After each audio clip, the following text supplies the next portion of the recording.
आज फिर आपका हमारे चैनल लिटिगेंट व्यू में आपका स्वागत है। फ्रेंड्स, सर्विस मैटर से रिगार्डिंग हमारे पास बहुत सारे क्वेरीज आ रहे हैं और जो लोग हैं वो बहुत सारे क्वेश्चंस हमारे से पुट अप कर रहे हैं, तो आज हम उन सब क्वेश्चंस को ही डिस्कस करेंगे।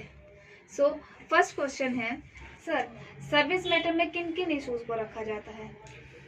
देखिए, जब हम सर्विस मैटर की बात करते हैं, सर्विस से संबंधित है, सेवा से संबंधित है। सर्विस मतलब जॉब रोजगार से संबंधित है। इससे संबंधित कोई भी डिस्प्यूट, तो कहाँ के डिस्प्यूट, खास करके जो गवर्नमेंट सेक्टर है, चाहे गवर्नमेंट सेक्टर में काम करने वाला व्यक्ति रेगुलर एम्प्लॉई हो, परमानेंट जिसको बोलते हैं, कॉन्ट्रैक्चुअल हो या फिर आउटसोर्स्ड हो बाहरी कंपनियों द्वारा, यदि किसी तरह का डिस्प्यूट होता है, किसी तरह की परेशानी होती है, खास करके जब हम बात करते हैं अपॉइंटमेंट से रिलेटेड, कई बार अपॉइंटमेंट में कई प्रॉब्लम आ जाते हैं, कई बार प्रोबेशन से संबंधित जब होते हैं, जैसे परमानेंट एम्प्लॉई है, प्रोबेशन पे हमने कई मैटर में ऐसा देखा, कुछ लोग जो एग्जाम नहीं निकाल पाए तो अब उनको टर्मिनेट कर दिया गया। कुछ लोगों के साथ ऐसा हुआ कि समय पे एग्जाम नहीं लिया प्रोबेशन पीरियड में और बाद में उन पे प्रेशर बना के एक इस तरीके, तो एक होता है अपॉइंटमेंट वाला इशू, दूसरा होता है टर्मिनेशन वाला इशू, और तीसरा होता है इक्वल पे से रिलेटेड इशू। बेसिकली यही तीन चीजें होती है। उसके अलावा भी कई सारी चीजें हैं सर्विस मैटर से रिगार्डिंग।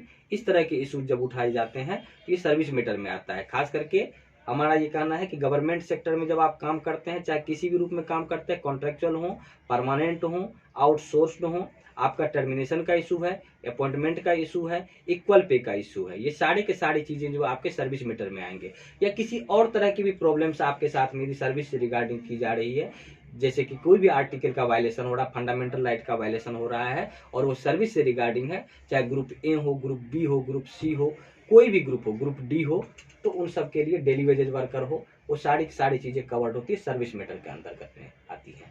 ठीक है, जैसे हम लोग जानते हैं कि क्रिमिनल मैटर होता है, सिविल मैटर होता है, तो ये सर्विस मैटर उसी तरीके से एक मैटर होता है सर्विस मैटर, कि सर्विस से रिलेटेड यदि कोई इशू आती है तो सर्विस मैटर के अंदर में कवर्ड होता है।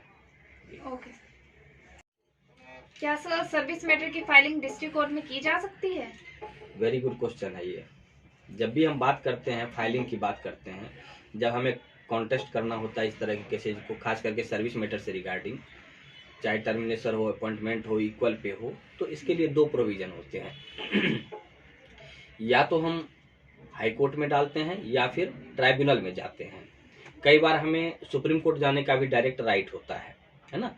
लेकिन बेसिकली क्या है कि एक प्रोविजन बना हुआ है, कई स्टेट में क्या है, स्टेट एडमिनिस्ट्रेटिव ट्राइब्यूनल भी बनाया गया है, और generally central administrative tribunal act लाया गया था, जिसकी वजह से, जिसके बाद ट्राइब्यूनल अलग अलग राज्यों में बनाए गए कि सर्विस मैटर से रिगार्डिंग जो भी इशू होगा, चाहे सेंट्रल गवर्नमेंट हो, स्टेट गवर्नमेंट हो या फिर लोकल गवर्नेंस से रिलेटेड हो, उनके सारे इशू पहले कैट में डाले जाएंगे, यानी कि सेंट्रल एडमिनिस्ट्रेटिव ट्राइब्यूनल में डाले जाएंगे। उसके बाद यदि वहां से कुछ होता है या रिलीफ नहीं मिलता है, तब अपील में हम हाई कोर्ट चले जाते हैं, है ना। लेकिन कुछ मैटर ऐसे होते हैं जो कि डायरेक्ट कवर कैट में नहीं होता है, तो उसे हम हाई कोर्ट में ही डालते हैं, है ना।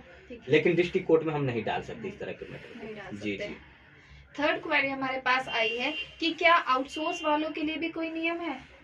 आउटसोर्स वालों के लिए कोई खास नियम नहीं है अभी तक, जैसे कि बाकी के लिए, जैसे कॉन्ट्रेक्चुअल है, कैजुअल एम्प्लॉइज है, इनके लिए हमने देखा कि उमा देवी वाले जो जजमेंट है उसके बाद काफ़ी सारे केसेज उनके बेसिस पे डिसाइड किए गए और उनको आधार माना गया।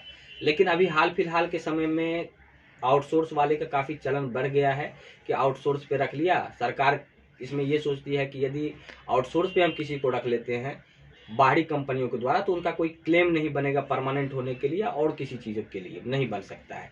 लेकिन इसमें भी कुछ चीज़ें हैं, यदि कई बार ये होता है कि वायलेशन होता है फंडामेंटल राइट का, या फिर कुछ इस तरह की चीज़ें हैं, जैसे कि कई बार स्टेट की पॉलिसी बन जाती है, जैसे हरियाणा में हमने देखा पॉलिसी बनाई गई, हिमाचल में पॉलिसी बनाई गई, राजस्थान में बनाई गई पॉलिसी, यहाँ तक कि उत्तर प्रदेश में भी पॉलिसी बनाई गई आउटसोर्स वालों के लिए। हाई कोर्ट ने कई बार टिप्पणियाँ की है, तो उन सारे बेसिस पे उनका भी क्लेम बनता है। ऐसा नहीं कि क्लेम हम ये कह सकते हैं क्लेम उनका नहीं बनता, उनका क्लेम डायरेक्ट नहीं बनता है, लेकिन क्लेम उनका भी बनता है। यदि उनके साथ में कोई किसी तरह का भेदभाव किया जाता है या फिर वो लंबे समय से काम कर रहे हैं, तो निश्चित रूप से वो भी सारी सुविधाओं के या सारे बेनिफिट लेने के हकदार वो भी हैं।